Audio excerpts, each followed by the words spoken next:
Review for Beverly Hills Cop, Axel F. Worst title ever. It's Beverly Hills Cop 4. Axel Foley returns to Beverly Hills after his daughter's life is threatened. Include old pals John Taggart and Billy Rosewood working to uncover a conspiracy. So I just watched this. I didn't have hopes for this at all. I mean, sequels that take, 30 years to make, and sequels to comedies, that take like 30 years. They don't usually work out well at all. With the exception of Top Gun, that's not a comedy, but still, it's like a sequel 35 years later or something. That was really good. This movie's not as good as Top Gun Maverick. This is a movie that it's okay. I didn't hate this movie. I think it's an alright movie. It's okay. It's just that's just how I feel about it. I have some problems with the script. Definitely. So I just think it's okay. I mean, I have to rewatch 3 to see what's better, this or 3. Right now, I'd say it's probably slightly above 3, but not much. But by not much. And it may just be about on par with it. Because really, for me, Beverly Hills Cop, it's 2 movies. Now it's 4 movies, but I only really, really love 2 of them. I think the first 2 movies are amazing. I would give it to the first movie slightly for what's better. I think the first one's slightly better, but at least the second one's different, and they have a different director, and it's flashy. It's Tony Scott. It's more of an action movie. So, great villain in it. But this is not even on the level of those at all. Like, I'm sorry, it just isn't. Eddie Murphy can still be funny. He is funny multiple times in this movie. At least I got a chuckle. I wasn't laughing that hard. I mean, the first 2 movies I think are much funnier. And yeah, like I said, I barely remember the third movie. I just never liked it. So yeah, Eddie Murphy's good in this. And it's going to be spoilers now, so I thought it was okay. It's not the worst movie ever made. I mean, this isn't The Exorcist Believer, which is maybe the worst movie made last year. It probably is. This isn't Halloween Ends. Yeah, this is probably better than Halloween Ends. Halloween Ends has some stuff I like in it. It's way better than Exorcist Believer, but anyways, there's way worse recent comedies, so it's all right. But now spoilers. So Eddie Murphy, the movie does start off with a bang, which I did like that. It starts off with him and this other cop who I didn't really like their banter together. Eddie Murphy was kind of funny in some of it, but the other guy just, I don't know, that actor. He's barely in the movie. So he and this other guy who's a cop, he wants this guy to stop people who are robbing. I think they're robbing like NHL players' gear that's in the back. Like they have, nice rings, NHL rings, I guess, or whatever. I don't really watch NHL, but memorabilia, and they're gonna rob it. And him and this guy stop it. It's really Axel Foley who's the driving force there. And it was okay. It was a decent action scene. They get in like a dump truck, I think, and they're crashing through the area. That was okay. Like I like that it kind of starts off with a bang. But then basically he goes to Beverly Hills because his daughter is a lawyer there, and she's representing this guy who she thinks is innocent. She gets threatened. They almost kill her, and um, she tells Judge Reinhold about this because Judge Reinhold told her about this guy that he thinks he's innocent, and that he thinks this is a huge corruption going on in the police department. Which, spoilers, it's correct. Guess who it is? Guess who the main villain is? His name is food that's very good on sandwiches. So, yeah, bacon. But obvious. I mean, obviously a villain. I mean, I love Kevin Bacon. He's great in this movie, but man, is it obvious he's a villain. Like, right away. It's just like, okay, this is the villain. It's obvious, I mean, he's a cop. He's wearing like Rolex watches. I think Axel Foley mentions, oh, you have $1,000, like $2,000 suits on, and it's like, how are you paying for this? Oh yeah, you're corrupt. He's working with the cartels. So then he goes to Beverly Hills because his daughter is friends with Taggart and Rosewood, and he goes out there, and she hates him. She does not like Eddie Murphy. She's really angry at him, and she has good reason to, because I mean, the thing about this movie is they kind of make him a deadbeat dad. It's like, why would you do that? I don't understand why Eddie Murphy agreed to this script. Like, it just doesn't make sense to me. Like, he's like a deadbeat dad, kind of. I mean, not totally, to be fair to him, but they lived in Detroit. He moved to the suburbs because he said, all these people wanted to kill me. So he moved to the suburbs, and I don't know, his wife and him started to argue a lot. The wife's not even in the movie. We don't even know who she is. And then she takes the kid and moves to California, and they divorce. And then I guess he hasn't seen her since. So what? He hasn't seen her since she was like, what, 12 or 14 or something? I don't think it says. So it's like, you make no effort to go see your daughter. You can't get joint custody going on. Like, for the summer, she comes out to Detroit or something like that, like she send her on a plane and then she spends 3 months with me or something. There's none of that. I guess he just hasn't seen her since, so he has never flown out there to see her. I don't know. I just don't even buy that Axel Foley would do that. Like, it's his only daughter, so I don't like that. There's so much of this movie that is him and her arguing, and she's being real, like, she doesn't like him much, and I understand why. He's like kind of a bad dad. So you kind of made him a bad dad. Like, I was just like, this is totally unnecessary. And B, I don't think it's entertaining. Like, to me, this is like a cheap trick that like bad screenwriting uses.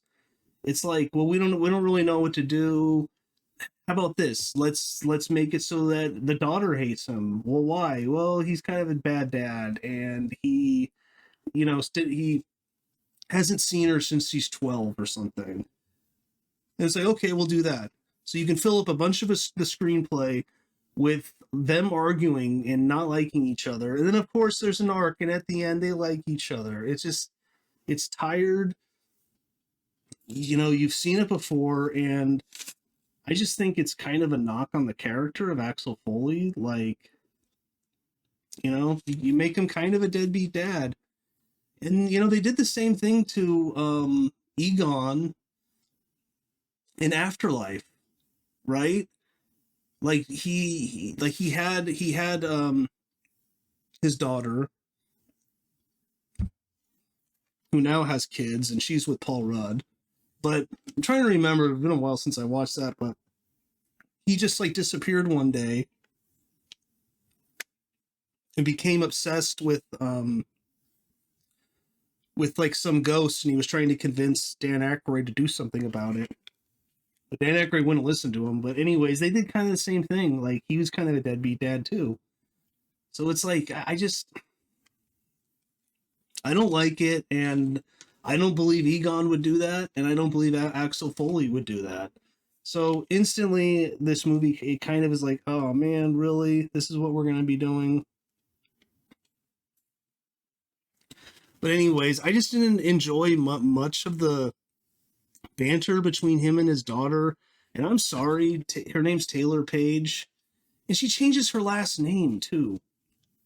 She's now Jane Saunders, and it's not like she got married. She just changed it because that's how much she hates Axel Foley. It just seems like a really weird choice. So she's not even fully like, I don't know. It just seems strange.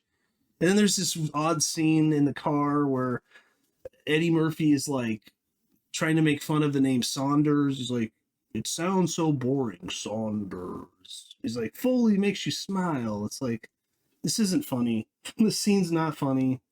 Scene's not funny. And yeah, I'm sorry, but Taylor Page, I didn't think her acting was that good. Honestly, like everyone else in the movie's fine. I really just wasn't feeling it with her. Like her dialogue with Axel, but the back and forth. I mean, Eddie Murphy's good. Now he's not as funny as he used to be. That's true, but he's still got the charisma. There's some scenes he's funny, but yeah, they're back and forth. I like almost the whole movie. I was just like, I'm just not feeling that this lady as an actress. Like, I just don't think she's that good. So I think they chose the wrong actress to play the part. I mean, to be honest, for me, it's like this movie should have been like you shouldn't even have had that character. Like, I mean, if you and it's just like, oh, well, I hate you, and you abandoned me, and blah blah blah, back and forth, back and forth, back and forth, boring. What I would want is Judge Reinhold, John Ashton, Eddie Murphy, and even Joseph Gordon-Levitt, who I thought was actually really good in this, with Eddie Murphy. Just have them go on an adventure in Beverly Hills. You know, like you got the new blood of Gordon-Levitt. He's a cop. He's a Beverly Hills cop, and so they could have just got into their own adventure, but no. What we got is John Ashton is the chief of police in Beverly Hills, which makes sense, I guess.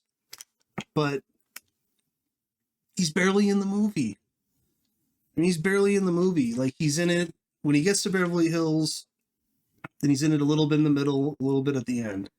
And Judge Reinhold, he's in it even less, I think, than John Ashton, which kind of shocked me. I thought Judge Reinhold would be in it even more. But yeah, he's not even in it that much. The beginning of the movie, he's like doing surveillance on cartel members, which is connected to the case that Eddie's daughter is looking into. But and of course he gets caught, so he's kind of like an incompetent idiot, and he gets caught, and then basically until the very end of the movie, when Axel Foley rescues him, he's not in it. So that's disappointing for me. I think the best scenes in the movie are when he's talking to Judge Reinhold and John Ashton, and Paul Reiser's fine too. You know, he's the chief. He's the deputy chief. I guess deputy chief it says in Detroit. Bronson Pinochet, or however you pronounce his last name, Serge is in it. He's fine. Or Pinshot. I don't know how to say it. Yeah, he's fine. He's barely in it too. I kind of like some of the scenes with him when they go to that house, and they're acting like they're gonna buy it. I thought he had some interest, some funny scenes between him and the real estate lady. So yeah, it's I don't know. It's just kind of a mediocre movie to me. There was a funny scene Oh yeah, there was a pretty funny scene when Axel Foley steals like a it's like a meter maid cop car, and then the lady pulls out this mace and she keeps spraying it in his eyes, and then she hangs onto the car and she just keeps spraying it and spraying. He's like, you don't need to spray that much. Like, I thought that was kind of funny. So, oh yeah, there's a funny line about the 1994 movie, the third one, "Not Your Finest Hour," because they go, "Yo, you were here in '87 and '89, and then in '94, which is the third movie." Pretty sure that's I need to look up when it was made, but it's a reference to the third movie. Not Your Finest Hour. And then I wrote, because I'm taking some notes, is Foley a deadbeat dad? Because it's like they're kind of unfolding what happened, and he is basically, I say, he is kind of a deadbeat dad. So, yeah, I don't like that. I really don't like it. And why did Eddie Murphy choose to do that? Did they have no ideas on how to make a fourth movie? I don't know. I guess not, because that fills up a good amount of this movie. Is them just kind of arguing, and I don't care. I do not care, and I think you're. I don't think Axel Foley would do that. You know, like he's just gonna never see his daughter again once they move to another state. I just don't buy it. So, oh yeah, with what's his name? Bronson Surge. There's a funny scene where he's talking about like titty monkeys, and he says they, are mates forever because he's talking about his daughter and Joseph Gordon-Levitt, and then Axel Foley's like, yeah, you shouldn't say that, and I thought that scene was actually pretty funny. He's like, nah, you shouldn't, be calling people that, and he's just like, what? I'm just saying that they are mates forever, and I thought that was kind of funny. There is some funny things in this movie, which is why I don't hate the movie. But oh yeah, and there's a funny scene with Axel Foley and Kevin Bacon. And Kevin Bacon is just constantly complaining about how he doesn't make enough money, and basically like he's like, that's why I have to be corrupt. And he's like, you see this scar? It's like I almost couldn't walk again. I was shot, and all they did was give me like a watch and a ribbon or something like that. And then Axel's like, what kind of ribbon was it? Was it a nice one? Oh, I thought that was funny scene. And then when he escapes from that room is kind of funny too, because he's like, you watch too many movies. And then he acts like he's escaped, and he goes through like the whatever, the air duct. But he hasn't, and he knocks him over, knocks him out, steals the keys, and they leave. So that was kind of funny. But there is this thing in this movie, which I don't remember from the originals, where Axel Foley can really just get out of any handcuff. Like, I think that he does it twice in this movie, I think. And his daughter does it too. But I mean, it's, his daughter says that, he teached her how to shoot and how to escape handcuffs. And but is that a thing? Like, you can just escape from handcuffs? Like, is that easy? Really? I don't know. I guess it's one of, like, if Axel Foley had a character sheet, it would be like one of his special skills or something, like escape artist. So, whatever. I don't know. It just was used like I think 3 times in the movie, and I was kind of like, okay, it's that easy. Yeah, but oh yeah, there's a funny line. Axel Foley saying, like they're like, we're not going fast enough. I think, like, get the car moving, and he's like, what is this, Spirit Airlines? Which is funny because like I was on a Spirit Airlines like a year ago, and it's just like a cheaper airlines. It was fine, but it's definitely a cheaper airlines. So, and then John Ashton is the chief, and he totally trusts Kevin Bacon, even though Kevin Bacon is obviously corrupt, and he even yells at Eddie Murphy and Joseph Gordon-Levitt, and he takes away Levitt's badge. He's like, you're suspended without pay. Why? because like the scene before, two people were trying to kill Eddie Murphy and his daughter, and they were going through traffic with guns, and they're closing in on his car, and then he was watching Eddie Murphy, and then he got out of his car and he killed him. I don't see the problem. They were about to kill Eddie Murphy, if not other civilians in Beverly Hills. Why would that get you suspended? He's like, you're suspended without pay until the investigation's over. But I mean, like, I can understand being suspended, but with pay, I don't know. That just didn't seem right because he did nothing wrong there. He just saved probably multiple people, if not more than just two. So it's like, isn't he just being a good cop? So that gets him suspended. And John Ashton just totally believes Kevin Bacon because like Joseph Gordon-Levitt's like saying no, he's corrupt, and then John Ashton gets like crazy pissed and does that to Levitt, and it's just like totally out of line, and also it makes John Ashton look like an idiot. Like you trust this guy, and he's like I trust this guy. I was his mentor, and he's a good cop. He like runs like this narcotics division of the police. But he's obviously corrupt. I mean, it's so obvious. But so John Ashton is makes him kind of look like an idiot in the movie. And also Judge Reinhold, he gets captured right in the beginning. So I don't know, kind of makes him look like an idiot in some ways.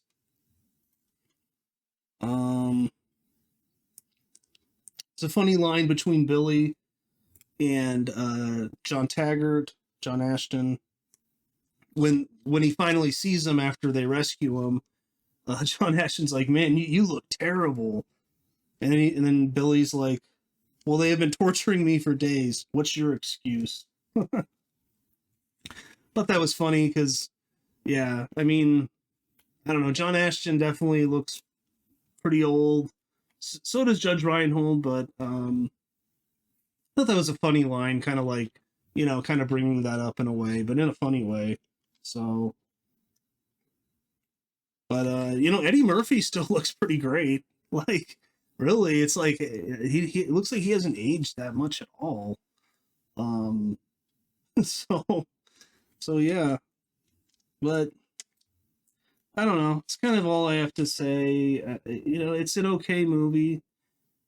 I think the last act is pretty good. It finally ramped up. That was another thing. I was just kind of like this movie needs some juice to it. Like, kick it up, play the music, like have a chase scene. But I don't know, throughout a lot of like especially like the second act, it was just like it lacked energy, it lacked excitement.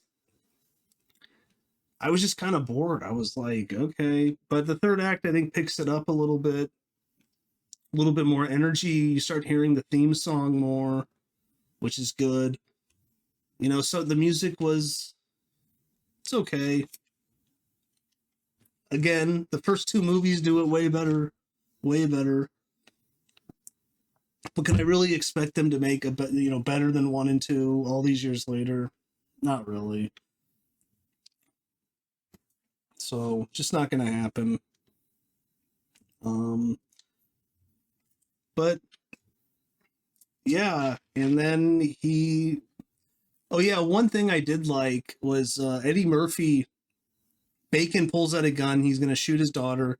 He jumps in, and then he takes the hit. But he doesn't die though, which is good. I thought maybe they're gonna kill him, but no, because I think they maybe want to make another one, really, with probably Gordon-Levitt and his daughter, and then they'll see if Judge Reinhold or John Ashton will like appear in like one scene. That's probably what they're thinking, and Surge too. But yeah, I did like that. So that's a nice heroic moment for him. And then Joseph Gordon-Levitt comes into the room and shoots Bacon right in the head. So I really liked all that. I thought that was handled well.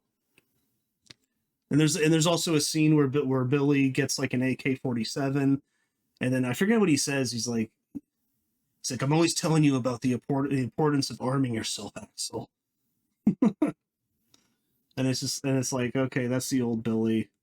But again, I wish you were in the movie more, man. Like what was why? I don't like is it just like he's too old? But I mean he's like almost the same age as Eddie Murphy, right? I don't know. It's just like they should have been in the movie way more than they are because they're great in it when they're in it, except for John Ashton kind of acting like an idiot. But yeah, so kind of a disappointment. I was kind of afraid that's what it was going to be, is that they're barely in it, and they are. Um, this isn't like this isn't like a Last Jedi situation or something where I'm like, okay, you torpedoed the character, or like Indiana Jones 5, where I think they really kind of just torpedoed the character. It's over for the character. No, I wouldn't say that. It definitely not an A. It's not an A plus, but I didn't think it was a terrible, terrible movie. So that's kind of the kindest thing I could say about it. Yeah, I went through pretty much my gripes. It's too bad. Like I think Eddie Murphy, John Ashton, Judge Reinhold, and Joseph Gordon-Levitt could all make a really good Beverly Hills Cop movie, but and I'm sorry, it's like I don't think the daughter was great. I really don't. I don't think her acting was great, and I don't care about the fake drama either. So Kevin Bacon was good. He's a good villain. Paul Reiser's in it for a little bit in the beginning and the end. He's fine. He was never in those movies that much, so that makes sense. So yeah, for me the first one is the best, and then the second one, and this is I have to rewatch 3, but this is about on par, if not maybe a little better than 3, but I don't know. I have to rewatch 3, so um but yeah, I liked Eddie Murphy's chemistry with Joseph Gordon-Levitt. I think that was a good choice of an actor to pick. So I'll give it that. But it's all right. The budget is apparently 150 million. I was like, really? Why? I really didn't see it on screen. The direction was fine. I looked at the director. He hasn't really done anything at all. I wonder why they chose him.